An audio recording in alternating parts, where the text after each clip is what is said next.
Lewis Hamilton showed clear resistance when George Russell overtook him on the track during the Japanese Grand Prix, raising questions about the future of their partnership. In Singapore, Hamilton seized an opportunity to capitalize on Russell's crucial mistake on the final lap, while the team issued a team order in Hamilton's favor after the Suzuka race. The team's treatment of Hamilton has been a source of frustration for Russell, who was initially brought in with the expectation that he would be the next superstar. For now, Russell seems to have no choice but to accept a secondary role within the Silver Arrows team. However, the question lingers, how long will Russell tolerate this situation? At Mercedes, George Russell finds himself in an unexpected and evolving dynamic. Overall, Hamilton and Russell's collaboration has seen reasonable success over the past 2 years. With Hamilton nearing his record-breaking 8th World Championship, Mercedes had an eye on the future when they replaced Valtteri Bottas with Russell, who was seen as a potential successor. However, circumstances have not unfolded as planned. Hamilton did not retire after his 8th title narrowly eluded him in Abu Dhabi in 2021. Instead, Max Verstappen's title win rekindled Hamilton's determination, and he returned for the 2022 season with renewed vigor. In 2022, Russell and Hamilton navigated a relatively smooth year, despite Mercedes struggling to adapt to the ground effect rules. Russell impressed with consistent performances, while Hamilton focused on fine-tuning the car's settings in a bid to help the team progress. Nonetheless, their relationship has transformed in the current season, particularly in recent months. Mercedes' technical changes, including modifications to the W14 concept, have resulted in more consistent performance, though they still grapple with pace deficits. Podium finishes have become a rarity, and Mercedes now competes with Ferrari, McLaren, and occasionally Aston Martin, rather than setting the F1 standard. Hamilton, the seasoned veteran, has channeled his boundless energy into pursuing the championship with the same enthusiasm as his first, despite the elusive 8th title. On the other hand, Russell finds himself in an unenviable position, realizing that the promised dynamic may no longer be unfolding as anticipated.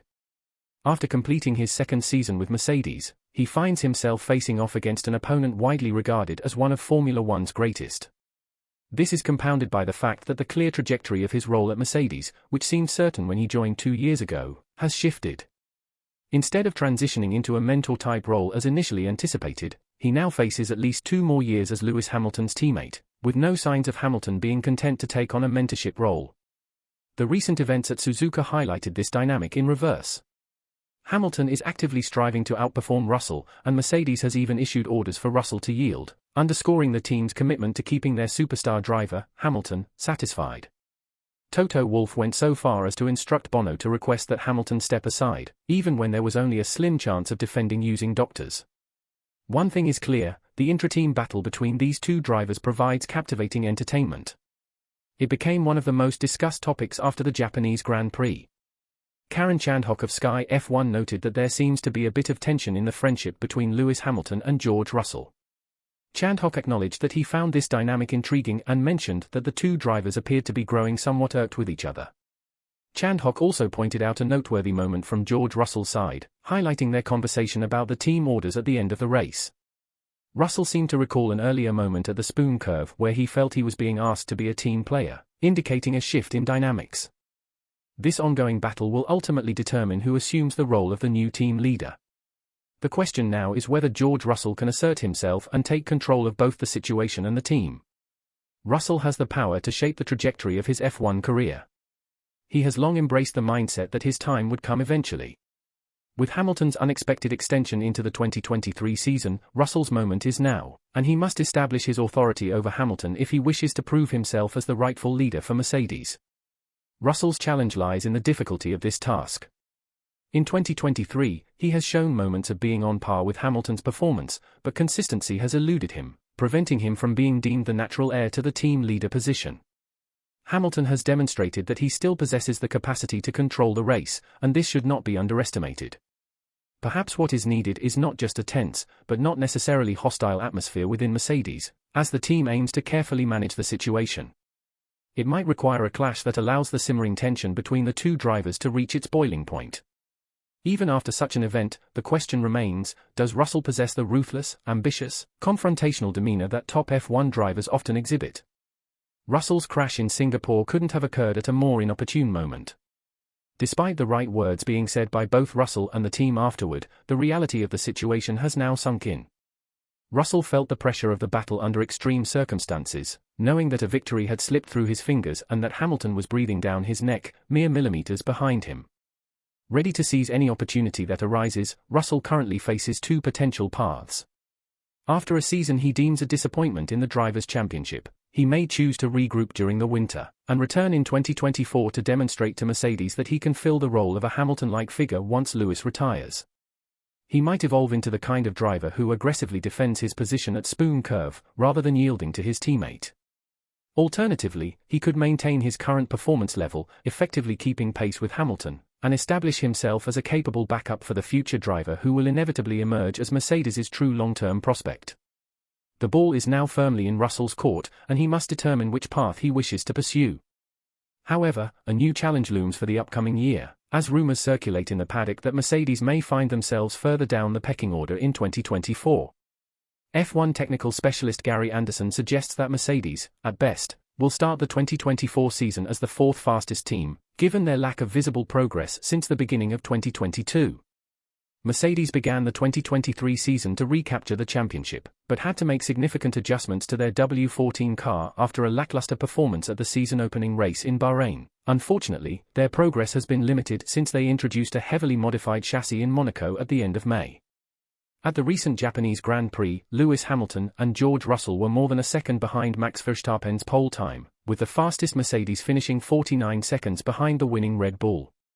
Hamilton, clearly disheartened at the race's conclusion, expressed frustration with the car, comparing it to the previous year. Former Jordan designer Anderson predicts that Mercedes' situation will deteriorate further next season.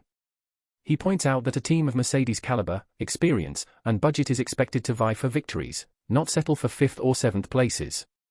While they should be making in-season improvements, there's been no indication that they've grasped how to return to the top of the pack.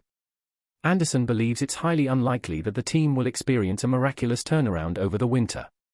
Given the current rate of progress among the top 5 teams, he anticipates that Mercedes, at best, will be the 4th fastest team at the start of the next season. Anderson also emphasizes the importance of acknowledging and addressing the team's problems, which, after 20 months and 38 races under the ground effect rules, he believes Mercedes has yet to do effectively. A successful team cannot rely solely on winter developments, and the lack of progress since the previous year is evident. The team seems to enter race meetings with uncertainty about what to expect. In summary, Mercedes faces a challenging road ahead, with uncertainties about their competitiveness in the upcoming season and the need to address ongoing performance issues. The team's ability to adapt and compete effectively will be crucial as they aim to close the gap with top rivals like Red Bull, McLaren, and Ferrari. The critical area of focus in these ground effect cars lies beneath the surface, particularly in the underfloor design. Nevertheless, the visible aspects of these cars still play a significant role. A striking visual contrast can be observed when comparing the W14 and the RB19, with particular attention to the intricacies of their radiator intake details. The visual concept of these cars is notably distinct. McLaren, on the other hand, has transitioned from their previous design approach in this area, now bearing a resemblance to the Red Bull concept. However, understanding the underlying design philosophy is crucial to optimizing its performance. According to Anderson, the overall package currently appears to be ineffective, and he expresses doubts about the existence of a clear path to rectify these issues. Placing excessive reliance on off-season development is a potentially risky strategy and a cause for concern. If progress isn't being made during the competitive racing season, it raises questions about the team's ability to do so when there is no on-track testing during the off-season. It becomes essential to decipher the nuances of what is seen in the wind tunnel testing. Anderson cites the example of Mercedes from the previous year, where they believed their car had twice the downforce of any other, yet struggled to optimize its performance and spent 6 months attempting to do so. The team's overall approach seems to have experienced minimal change since then. So, the question arises, will Russell be able to outperform Hamilton in a car that may only be competitive for single-digit point finishes in the upcoming season? Alternatively, can Mercedes develop a race-winning car that will allow Hamilton to contend for the championship and potentially outshine Russell? The answer to these questions will depend on how effectively the team addresses its design and performance challenges in the forthcoming season. I'm eager to hear your thoughts and perspectives. Please share them in the comments section below. Also, remember to subscribe to the channel for notifications on our future uploads, ensuring you stay informed about the developments in the 2023 Formula One season.